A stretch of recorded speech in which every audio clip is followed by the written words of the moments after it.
Thank you, Christine. This is Christine Gomolka. She is, you can find her at Paid Copywriter all over the internet, I think.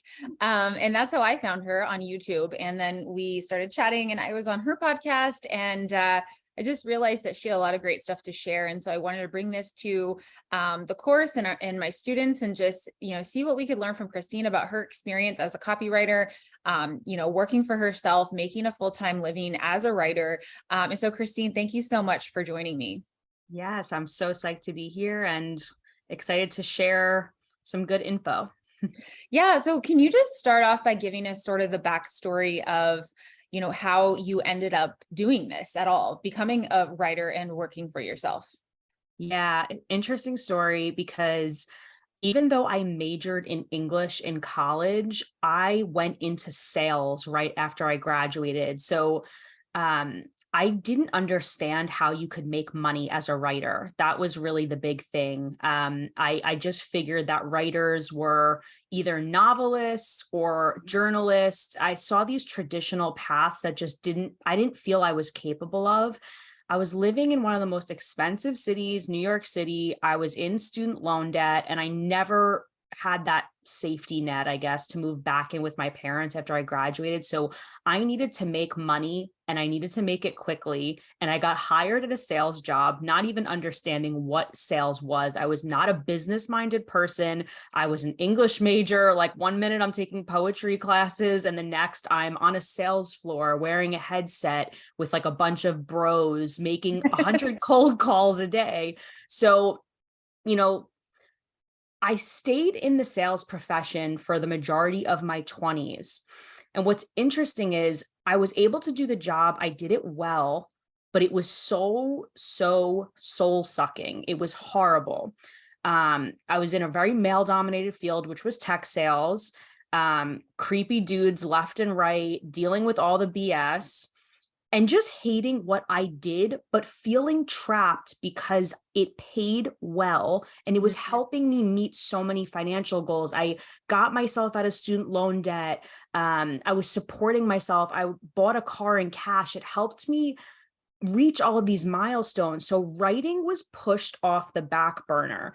Now, at a certain point in my sales career, automated prospecting software came on the scene. And what that meant was that sales reps who had to book their own meetings with clients and prospects were able to write their own emails and basically A/B test subject lines and see which messages resonated. And it turns out that on my sales team, I was the best at this. I could get a CEO to open up my email. I could look at the subject line. I understood what they wanted. And it was my first indication that I could use words to sell. And that's what copywriting is.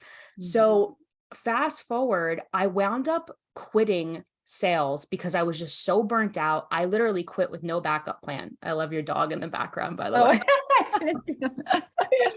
He's always around. Wound up quitting sales with no backup plan. And I literally went on unemployment. And I tell this story on my YouTube channel. But long story short, when you quit a job, you technically don't get unemployment. But I was being pretty badly sexually harassed at my sales job. And I had like all these text messages from the men that I was selling to. So I kind of made a case for myself and was awarded unemployment based on what I had been through at this job that was super toxic. So I spent months living off unemployment. And this was before the pandemic when it was cool to just live off unemployment. This was before all that, right? Yeah. So I'm doing all of this soul searching and I'm like, what do I want to do with my life? How do I restart my career? It was the first moment that I was able to kind of stop and pause and say, what do I want to do versus living in survival mode of I need to hustle and I need to get out of my debt and I need to support myself. Once I was able to reflect, I looked at freelance copywriting. I found out about this field. And for the first time, I thought I could probably do this. I've never done it before. I've never been paid. I've never written professionally, but let me just try this using the steps that I see that these other women are talking about online on YouTube. And literally step by step, I created my own writing samples. I purchased my own domain and built a website, even though I had never done that before. And I got on LinkedIn, which is a platform that I had been using in my sales job. And I literally just started cold pitching software clients. So I was kind of familiar with these people because I had sold to them at past sales jobs, but it was always on behalf of another company. I was always selling tech.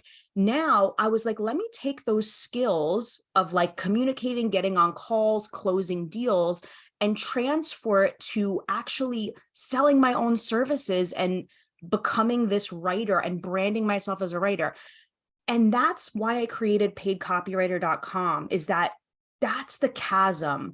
People don't know how to get from, hey, I'm in a totally unrelated career field to, I want to become a full-time writer.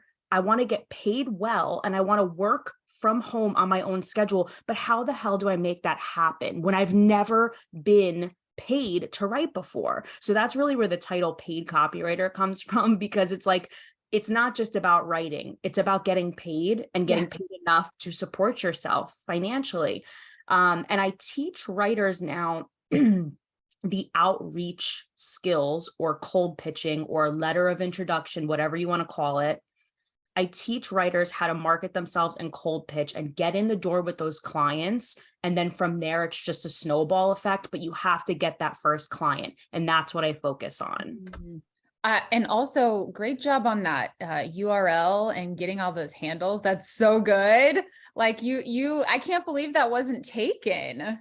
Yeah, I really should go trademark it too, because I don't think it's safe just to register the domain. Probably not. But yeah, no, it's so good. I mean, you're doing super well, like your YouTube videos do super well, and I'm sure that plays into why. Okay, so that's really cool. And I know a lot of the folks that I'm working with, they want to get the bylines and all of that and talk about the things that they care about, but they also want to be able to make more income. And so I think if you want to do this full time, or even as a really substantial side hustle, I think you kind of need to be able to do both. Like you want to be able to write about the things you care about and get published in those notable places and get paid for it. But also the stuff that you're talking about is more consistent usually, and probably even pays more. And people are often surprised sometimes when I talk about like, oh, well, yeah, you're going to get paid less writing for, the Washington Post than you are writing for, I don't know, technology review magazine.com. But it's true, because those places have to have content. They have sort of less, I guess, probably less people trying to write for them than say the Washington Post. And the Washington Post offers a different kind of value for you. And so they're two different kinds of value. And so you focus on LinkedIn a lot. And I know we've all got a LinkedIn account, but half the people I know are like, oh shoot, I haven't checked LinkedIn in like 6 months. And then they go and they have like 50 messages and they're like, oh my gosh. So tell us why we should start using LinkedIn more. Yeah. So, and just to backtrack, I totally agree with what you're saying. In terms of the less glamorous stuff pays the highest. Mm-hmm. And I think this is like the internet's kind of the world of writers are divided. There's the people who are like, I just want to write about my passions. Right. And then there's like the people like me who are like, as long as I don't have to have a boss, and as long as I don't have to commute to a job and deal with people's bullshit, I will write about anything. Like I will write the most. And that's why I'm in technology, because I wound up in tech sales simply because it was the highest paying job. I am not Miss Technology. I'm not. It's really just, it's where the money was at. It's what I could parlay my experience into. And it's so damn boring half the time that no one else wants to do it, which makes it very ripe for someone like me to come in and start charging a lot out the gate. Like, just to give you an idea, I see what the rates are for writing all over the internet. And I never charged less than $450 for a post, right? So that's a blog post between 800 and 1,000 words. For somebody inexperienced to start charging $450 out the gate, that's not common in most industries. But if you position yourself correctly and you choose your niche and you target the companies that have these budgets, that is possible. So that's where like the unglamorous stuff, I think bylines and getting in these notable publications are great to boost your profile, your credibility. They're incredible portfolio pieces. But the grunt work, I guess, is where the high income, the 6-figure writing income can really come in. So I just want everyone to be aware of that, of like, be open to some of the unglamorous or the boring type of niches. But with LinkedIn specifically, and why I recommend getting on there, is because that's where the higher paying clients hang out. Okay. So anytime you look up how to become a writer online, you're going to hear the same recommendations about Upwork and Fiverr. Get referrals, network, publish really great content. People come from this vantage point of being a very experienced writer, and they're so out of touch with what it's like to start from scratch that they don't realize that those tactics don't work for most. I would have become a writer so much earlier had that Fiverr and Upwork advice not been given, because when I would log on to those platforms at my old sales jobs, when I'm dreaming of escaping from this world, and I would see like $5, $10 a post, I'd be like, the math ain't math in here. I can't. Every time I go on there, I'll occasionally pop in there and then I'm like, this is not worth my time. I don't even want to try, because you have to try to even get it, but then they're not even paying you anything. Yes, you're bidding on it. You're fighting for the opportunity to get paid pennies, and it is what it is. Like, I'm not hating on it. There's someone who needs that content written and they're paying what they're paying. It is what it is. But writers can't see themselves doing it, because they look at that, they do the general, the back of the napkin math, and they say, well, I can't support myself, so what's the point in trying? And that's what I want to get across with LinkedIn, is that if you can find your ideal client on LinkedIn, it's not a freelance specialized platform. There's professionals of every industry, any whatever, everyone's on there. It's not just for freelancers. Therefore, it's less saturated with freelancers. It's still a very untapped resource. So you will stand out. And I guarantee for the next 5 years, it won't be as saturated and you will stand out. And I know that for a fact, because as I write articles and do research using like a keyword research tool, there's actually not a lot of resources for freelancers to understand even how to use LinkedIn to their advantage. So understand that LinkedIn is going to have higher quality clients. You're going to be able to pitch more intelligently, because it's basically a transparent org chart.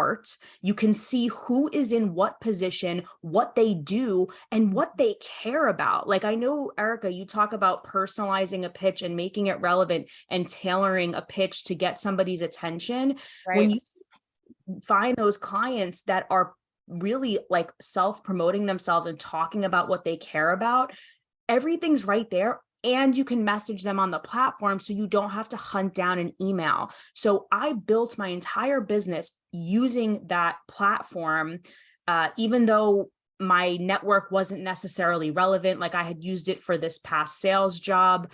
I just had to start finding new connections on that platform in terms of marketers that I was pitching, and then it was off to the races.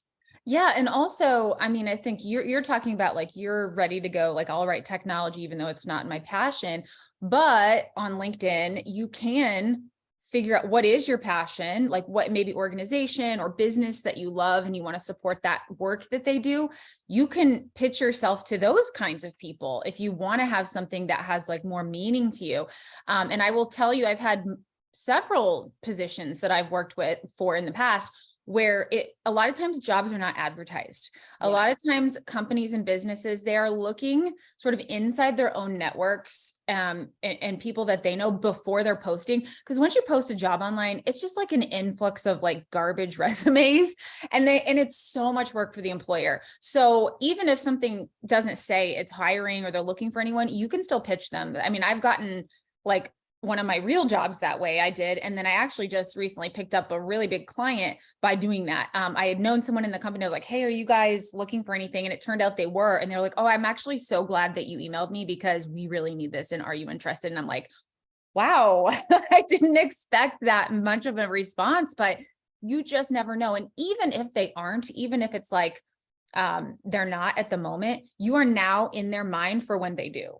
And so freelancing in this way is not so much of a, it's sort of a long-term game. Like you're setting up sort of safe, I guess, like a safety net to where 3 months from now, and they're like, oh yeah, well, that person left and Ericka mentioned that she would be able to do this. So let's get in touch with her. And I've actually been contacted by so many people in the past couple of weeks for various things that I'm feeling overwhelmed and like I'm going to have to turn some stuff down because I can't do it all. And so that's the kind of thing that's going to happen to you if you're proactive about this stuff on a regular basis, right? 100%. And I want to underscore what you said about people not posting jobs and actually going to their network first. For most companies, on top of receiving that influx of resumes, it costs a lot to recruit for a position. So most people will actually post to their personal network on LinkedIn and ask for referrals or recommendations. And if anyone wants to go to my YouTube channel, Paid Copywriter, just type in how to search your feed for opportunities. And I literally show you a demo of how to enter in keywords into LinkedIn and see everybody who's posting, who's looking for a freelance opportunity. And you can be the first one to jump on that opportunity. Second thing I want to touch on that you said about that person who reached out to you and said, thank you for reaching out to me. That is the reality. And that is the response that you will most likely get the majority of the time. Yeah. And yet so many writers are so afraid to send that message. Yeah. Like they're grateful for you. Like you're answering a prayer when you send that message. That's what I really want to underscore is like, don't be afraid to reach out cold, because I know it's intimidating. I know there's the chance of rejection, but majority of the time I've either not gotten an answer at all or them saying, thank you so much for reaching out because I needed you at this exact moment. So writers, please keep that in mind. We are not the most extroverted people, and we don't like to put ourselves out there because we like to write and read. So we're most likely introverted in some sense, but they will be grateful for a personalized, thoughtful pitch from you no matter what. And nobody these days really likes to get on the phone. And that's the great thing about most of this is you don't. I mean, I do think that getting on the phone is something that you need to do sometimes, especially if you're trying to land like a bigger account or something, because you want to make sure, all the ducks are in a row. You don't want to take on something that you don't really fully understand, but you're right. It is an email world these days. And most people like to keep it that way. I don't know, getting on the phone just really like exhausts me. I don't know if you feel the same, but I try to avoid it as much as possible. Okay. So let's talk about niche. That is, I get that question frequently, like, how important is it to have a niche? And, my answer is sort of like, I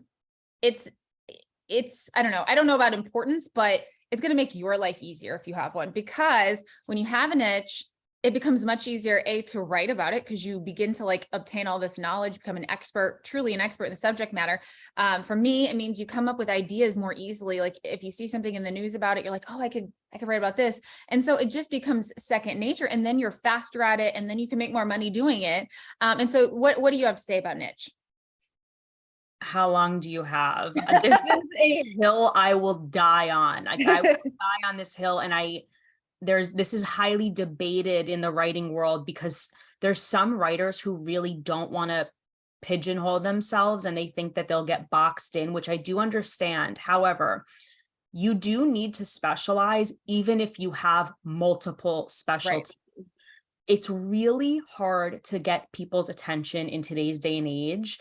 If you are not specialized, you won't be remembered. You really want to be able to reach out to a client and say to them, I've written for your exact audience. These samples I'm showing you are exactly the type of work that you're going to want me to do.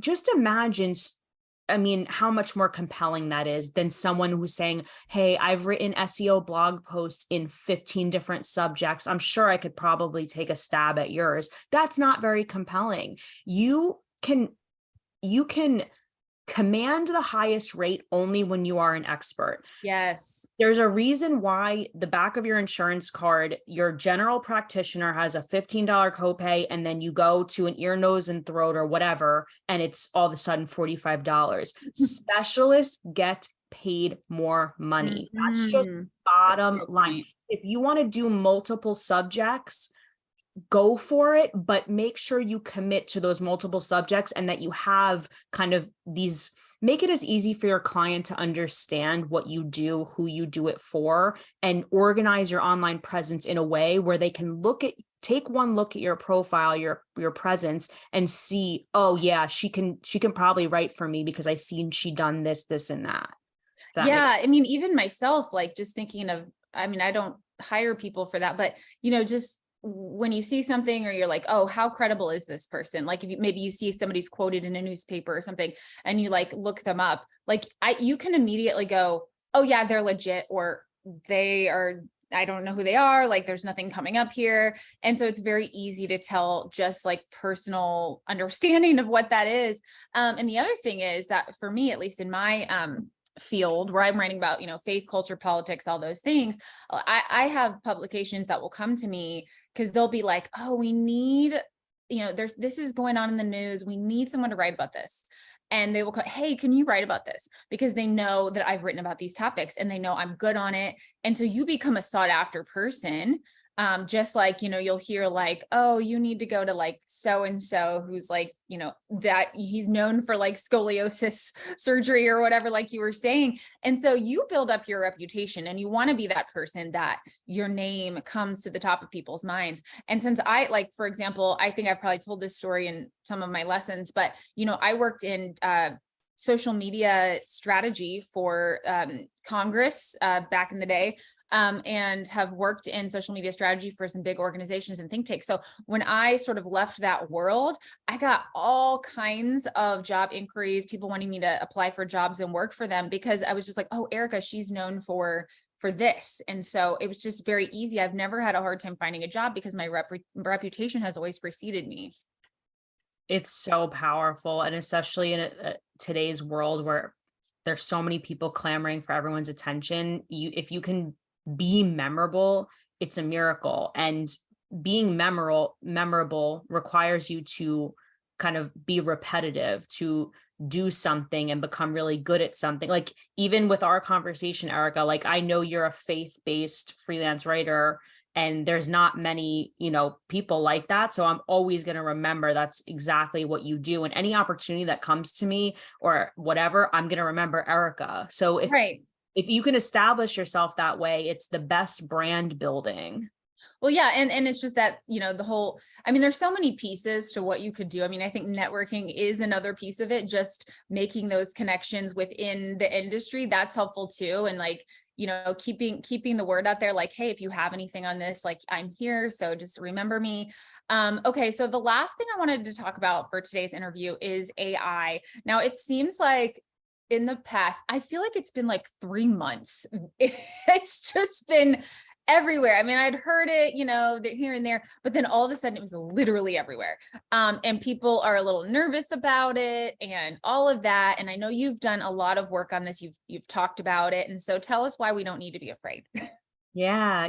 I do a lot of videos about this. I partner with an AI company. I create like branded content for them. So I'm kind of like, what is that term? Like sleeping with the enemy, I guess. But so here's the thing with AI, because I'm in the same thing where I'm definitely either in an echo chamber or like you said, it's just everywhere. And I'm actually really sick of like, it's starting to, I'm burnt out on this topic because it's all I see on my LinkedIn feed and everybody has an opinion. And I'm just like, all right, enough. And that's why I actually brought on the founder of a company called Content Edge onto my YouTube channel, because he gave like the history and the facts and where he sees it going. And I felt like it was nice to get an expert opinion instead of like just everybody throwing their noise into the void about this. But this is how I see it.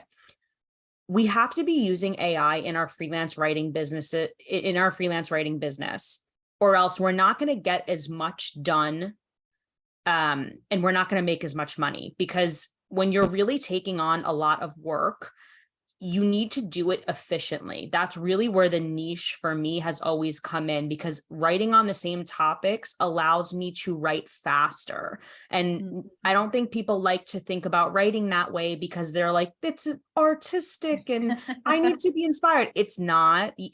It can be, but it doesn't have to be. It can be, especially for the opinion pieces and the personal essays, yes. But if you're going to get into like the content marketing world and the blog writing world, which is what I'm in, like branded content, it's a matter of assembling, especially for SEO. You are assembling work in a certain way, assembling pieces in a certain way so that Google, their robot, is able to crawl that article and push it to the top of the search engine results page, also known as a SERP, right? So it is like a mechanical assembly line way of writing, at least for that type of writing.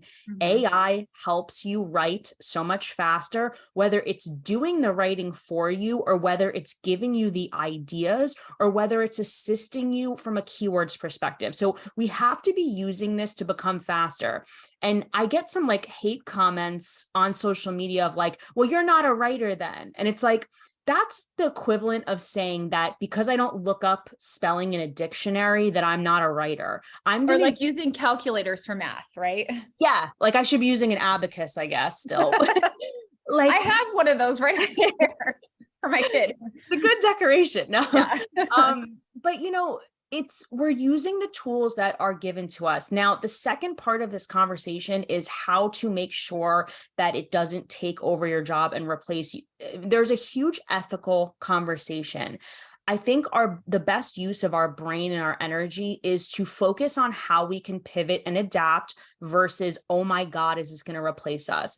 I'm going to be blunt. The people that will be replaced are the generalist SEO writers that don't have a specialty and just do that very basic writing. So the more unskilled, the less specialized you are, the easier you will be to replace. So tip number one is to just get a specialty or two, because that will immediately set you apart from a robot. At this point in time, the AI cannot understand a full content marketing strategy. It can't understand the wider context of certain issues. So right now in this, and probably for the next couple of years, there's really not much to worry in terms of being replaced.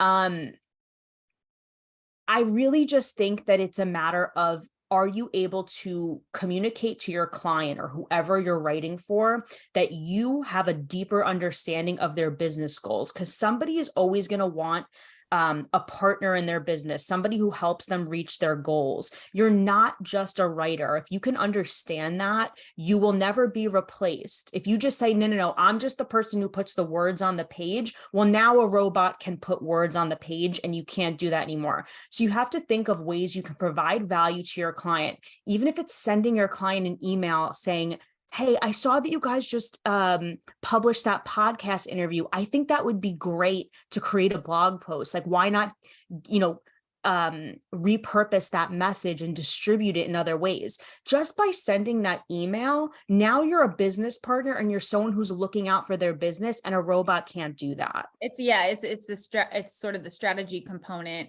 And, they're going to be thankful for that, because a lot of times, these people, they don't have time to be thinking outside the box. Like, that's why they hired you. And so when you can just show that little bit of value, you're right, that's going to make a big impact. And also I find that people that sort of are in this kind of work, like myself and yourself, we generally have sort of more creative brains. And so for me, I come up with so many I come up with too many ideas for my clients, like so many that I'm like, I don't even want to tell them, because then they're going to want me to do this. So, I mean, I don't think you're going to have a problem with that. And the idea of repurposing content and what you can do with pre-written content, even if it is written by AI, for example, there's so much you can do with that by breaking it up in different pieces for social media, for blogs, for videos, all of that. I think it's just sort of like you're saying, like, you just adapt to what's happening. Like we saw what happened to, like Blockbuster Video. It's a great, classic example. They did not adapt to the times, and now they don't exist anymore. And so instead of like pushing back and complaining and worrying, like you just go, okay, well, how can I use this to my advantage? And then step on it, because it's going to happen either way. And so don't be Blockbuster Video. Yeah, and don't be confused too, because if you get on LinkedIn, you will see if you connect with other copywriters, they are opining about how, oh, well, an AI can't do this and AI will never replace me because I can do this and this. And they're doing that to market themselves to marketing clients, right? To say, hey guys, don't even think of replacing me with this AI robot because I'm a writer and I can do this and this. So understand that's what their goal is with those types of posts. When they put down AI and they say AI is trash, I see a lot of people, saying, oh, look at what ChatGPT produced. This can't nearly do what I can do. So it puts out this vibe like, oh, this isn't even worth it. Be realistic. Yes, it is worth it. It is scary. It is worrisome, but you can do something about it. Putting your head in the sand is not a strategy. Understand what it can do and then pivot accordingly, is my opinion. Yeah. And that's what I also say to people about, say somebody wants to write an opinion piece and they're like, yeah, but like so many other people have already written about this. And like, what could I possibly say about it? And it's like, there's always something unique to say about it. Like you have a unique voice with a unique experience. You have come in contact with things that other people haven't come in contact with. I mean, I write about issues all the time that other people also write about. And you don't have to be, trying to think of a name everyone know, Thomas Friedman, he's like a New York Times columnist. You don't have to be him to write something and have an opinion on it and have it be valid and worth reading. And I think that's a similar concept here. It's like, you have something special in your toolbox. And so don't discount that. Okay, Christine, last question. For people that are just jumping into this, and I know you really do work with beginners. And so what's the first thing they should do? They've never had a paying writing job. So what would you say is their first step? The first step would probably be choosing your niche, because it's going to direct every step you take moving forward. And that's the underestimated part of the niche. It's what you were saying before. You were like, it gives you a direction.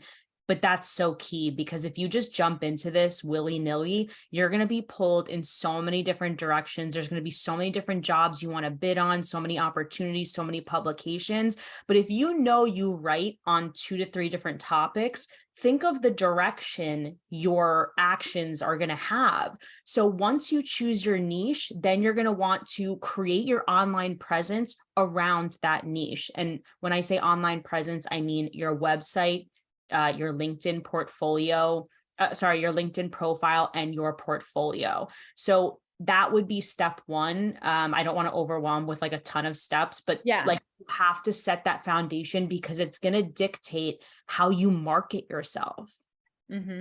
Yeah. And I would say even just to peel back on the overwhelm is like, you don't have to have a website to start out at all. No. And LinkedIn is a website, you have lists and links and all that there. So don't feel like you have to immediately go out and hire someone to make you a website. You can either do a simple landing page or just using your LinkedIn to get started, and then sort of have these building blocks along the way. I know as I've sort of been building up my writing business in the past year, I mean, there was so many things, and there still are so many things where I'm like, oh my gosh, I need to do this, that, and the other thing. But now that I'm, 9 months into it, I'm like, oh, wow, I really have come a long way. And I've really gotten a lot of things in place that I didn't, and it felt like it was impossible. And so don't have, these great expectations of all the things you have to do. Like start getting work. And then you will begin to have the time and hopefully the money to do the other things, like create a website and do all those other things. So Christine, thank you so much. Tell us about your space and where people can connect with you and what you can offer them.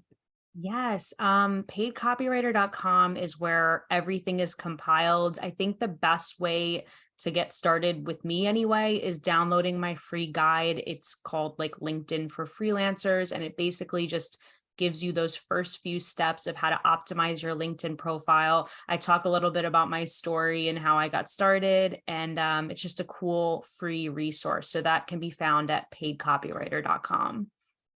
All right. Thank you